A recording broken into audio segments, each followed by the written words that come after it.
Good evening. This is Thursday, September 25th, 40 days until the 2008 presidential election. The bipartisan leadership of the Senate this afternoon reaching fundamental agreement on principles for a bailout bill amid a financial crisis purportedly so urgent that the Republican nominee for president pretending to suspend his campaign just to attend to it, which he might have been able to do had he not metaphorically parachuted into the Capitol as the agreement was already being announced.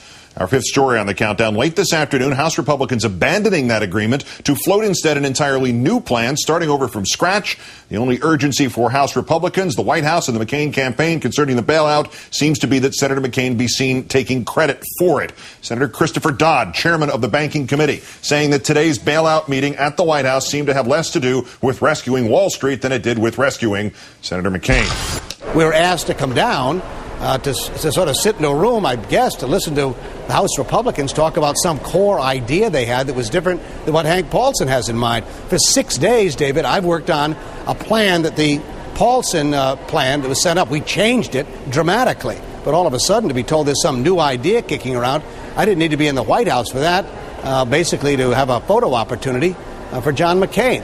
But for the life of me, I don't quite understand what was going on down there except political theater.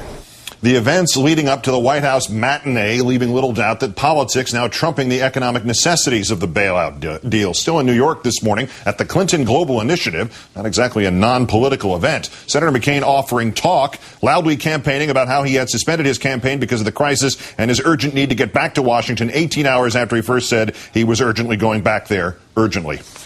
I cannot carry on a campaign as though this dangerous situation had not occurred, or as though a solution were at hand, which it clearly is not. As of this morning, I suspended my political campaign, as you know, with so much on the line for America and the world. The debate that matters most right now is taking place in the United States Capitol, and I intend to join it. Only, as we mentioned, Senator McCain arriving back at the Capitol after the agreement he needed to be seen spearheading had already been announced. Some 22 hours after he announced he would be suspending his campaign. Flight time from LaGuardia to D.C. National Airport, an hour, 15 minutes. Not that his campaign ever really was suspended. The Huffington Post calling 15 different McCain campaign offices in battleground states across the country today, not one of them saying they had halted operations nor were planning to because of the purported suspension of the campaign. Several not even aware that the Republican nominee had officially stopped campaigning. As of Tuesday, Mr. McCain himself not even aware of what was in the Paulson proposal, all 3 pages of it. Would you vote for it as it's presently constructed? Why or why not? I have not had a chance to see it in writing, so I have to examine that. As if any further proof might have been needed that Senator McCain had been playing politics with this bailout. According to the list of attendees released in advance of today's White House meeting, Senator McCain accompanied by a campaign aide, economic advisor Douglas Blackberry Holtz-Eakin. Senator Obama accompanied by his legislative counsel, Ian Solomon. Tonight, after the White House meeting, Senator Obama confirming that posturing and politics trumped helping the American people.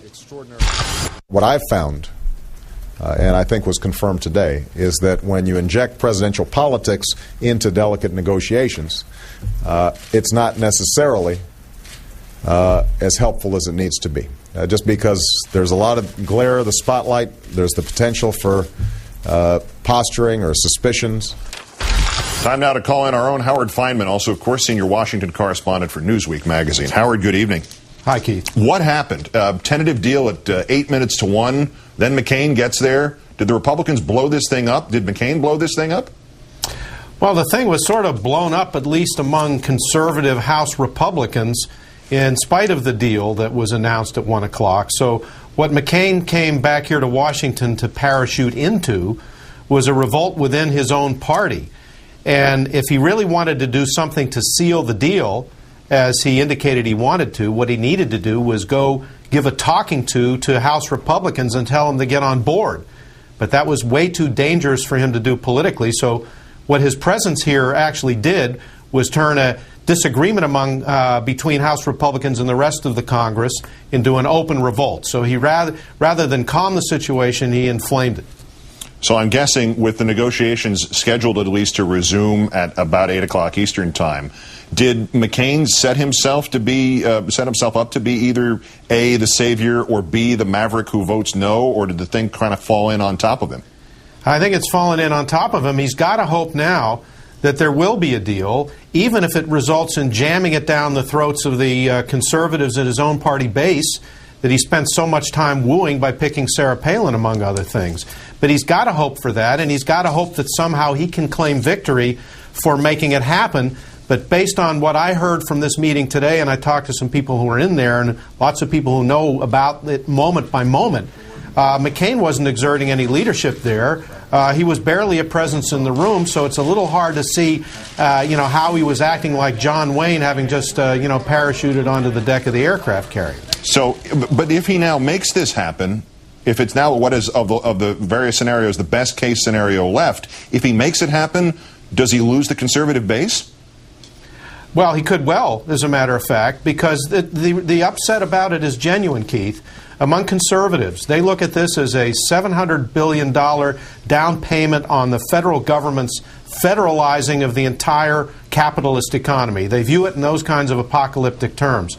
Most of the American people have concerns about it as well, maybe not quite as dramatic. So he's in a tough situation here where he's volunteered to lead the charge for something that a lot of the American people have doubts about and that his own party base has tremendous doubts about. But he set himself up for this, and if he doesn't come through with some kind of agreement, he's going to look even sillier than he does right this minute. One numerical clarification, because you keep hearing this, $700 billion is the value of all of the loans that would be involved, all of the financial illiquid assets. Right. $100 billion is the estimated amount of the ones that are in danger. The other 600 are actually would not be bad investments for you, me, or the government. A final question. Politically, where do we stand in terms of whatever the goal is tomorrow, having a debate or Senator McCain being able to not have a debate like he didn't have a debate in 2000? Well, I think he's trying to let himself out of the corner that he painted himself into. He said a little bit earlier tonight that he's hoping that there will be enough of an agreement that will allow him to go down to Oxford, Mississippi tomorrow night. I think those words "enough of" show that he really knows that he has to show up there tomorrow night. He can't not do this because there are going to be 60, 70 million people tuning in to see side by side for the first time in a general election setting Barack Obama and John McCain. He can't afford not to be there for that moment. You got to give the people what they want. Howard Fineman of MSNBC and Newsweek. Thanks for the insight tonight, Howard, of all nights. Thank you, Keith.